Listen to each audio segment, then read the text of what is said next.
आंनि बे भिडिअखौ खुलुमनाय थालायबाय लोगो नोंथांमोन।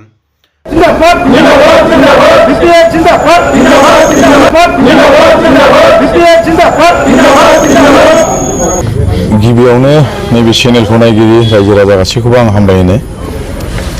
नंगौ दिनै हरनि 9टा जासिगोन, अब्लाबो जोंनि माखासे BPF दोलोनि दैदेननायाव बा हाग्रामा सारनि दैदेननायाव दिनै गोबां जायगायावहाय सानजानिफ्राय सोनाब जोबजासिम आरो ओरै साहानिफ्राय खोला जोबजासिम दिनै गोबां रायजो राजाफ्रा BPF दोलोखौ मोजां मोननानै सारिय'फाले जेरैबो गोबां मोजां बिबान गोनां मोजां संगठन मावनाय मोजां मास्टारफोर मोजां दलनि लिडारफोर गोबां माने जोंनि BPF दोलोआव जयनिं जानायखौ गोबां रायजो राजाफ्रा नुगासिनो दङ।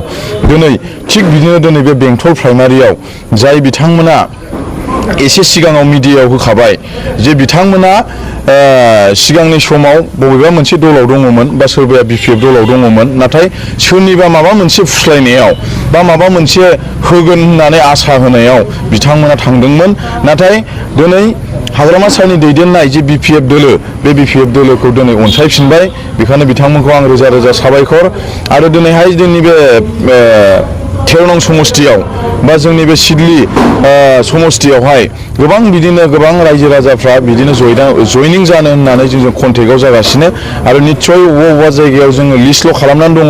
खमाव गैयाबाबो 2000-3000 जन बा 4000 जन मानसिफोर जयनिं जानांगौनि जोङो खबर मोननानै दङ आरो अलरेडि माने लिस्ट खालामखाबाय। बे साननै सानथामनि गेजेरावनो बे जयनिं प्रग्रामखौ जों लाबाय थागोन आरो जोंनि मेन उद्देश्यआनो जादों जाहैबाय एबार BPF दोलोखौ जोङो सरकार लाबोनांगौ आरो BPF दोलोखौ जोङो सरकार लाबोनानै जोंनि रायजो राजानि माखासे समस्या बेफोरखौ जोङो मावगोन। आरो जेब्लानाखि जोंनि BPF दोलोआ 17 बोसोराव सरकार सालायनायावहाय गोबां गिदिर खामानिखौ मावदों, नाथाय बे सेलेखा ओनसोलाव थानाय माखासे फिसा खामानिखौ मावनो हायाखै। एबार 5 बोसोर नैबे 5 बोसोरथ' जिरायथ'नांबाय, नाथाय नैबे 5 बोसोरनि उनाव दिनै एबार 2025आव जोंनि BPF दोलो होननानै जोङो मिजिंथिनाय दङ आरो मिजिंथिनायल' नङा, 100आव 110% जोंनि रायजो राजा सापर्ट होजोब्बाय। जेरावबो बाक्सा, उदालगुरि, क'क्राझार जेरैबो जोंनि फिल्डआ मोजां। जोंनि साननाया दा जोंनि सेन्ट्रेल लेभेलनि BPF दोलोनि साननाय बायदिब्ला 100% BPFआ सरकार फैगोन होननानै जों मिजिंथिनाय दङ आरो।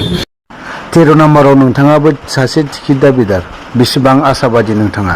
आङो नंगौ गोबां जोंनि रायजो राजाफ्रा खोनाबाय आरो मिथिनानैबो दङ। आं ससियेल मिडियायाव ओंखारिया गोबाव जाबायमोन। रायजो राजानि खामानि मावनो बा माबा मोनसे राजनितिकनि आं सासे सेन्ट्रेल लिडार हिसाबै आङो गोबां ग्रासरुट लेभेलाव हाबनानै आङो रायजो राजाजों गिदिंगासिनो दङ। बेवहाय समजों आरो मिडियाफोरजों आङो फेस लालायनो मोनैयाव दिनै लोगो मोननानै आं बे मिडियायाव दिनै आं बेखौनो बुंनो लुबैदों बा बुंगोन जे आंबो सासे 13 नं समस्तिनि टिकेट दाबिदार। सुकुर सिं बिथां दङ आरो जिसुया सुमफ्रामारि दङ। जों सानैनि गेजेराव दिनै टिकेट दाबि खालामदों आरो हाग्रामा सारा मा डिसिसन होयो बेखौ आंथ' दा जेबो बुंथ'नो हाया, नाथाय सानैनि गेजेराव सासे मोनगोन। निस्सय बे 13 नं समस्तिनिफ्राय जोंनि BPF दोलोआ देरहागोन आं आसा खालामदों आरो जोंनि बे 13 नं समस्तियाव देरहालायनो नङा, आंनि मोनसे टारगेट बा आंनि मोनसे साननाय, रायजो राजानि जि अनसायनाय मोनगासिनो, जे रायजो राजानिफ्राय आङो खबर मोनदों आरो रायजो राजानि गेजेराव आं हाबनानै खबर मोनदों। 40टा समस्तिनि गेजेराव जोंनि 13 नं समस्तियाव सबसे बांसिन भट मोननानै देरहागोन होननानै आं मोनसे साननाय दं बा आसा दङ आरो रायजो राजानो आं बेखौनो खावलायदों जोंनि जि साननाय बे साननाया जाहाथे जाफुङो आरो रायजो राजानि माखासे सुबिदा उसुबिदाखौ जाहाथे जोङो सानै केन्डिडेटनि गेजेराव सासेया मोननाया जाहाथे मोजां भाबै जोङो खामानिखौ मावलांनो हायो, जाहाथे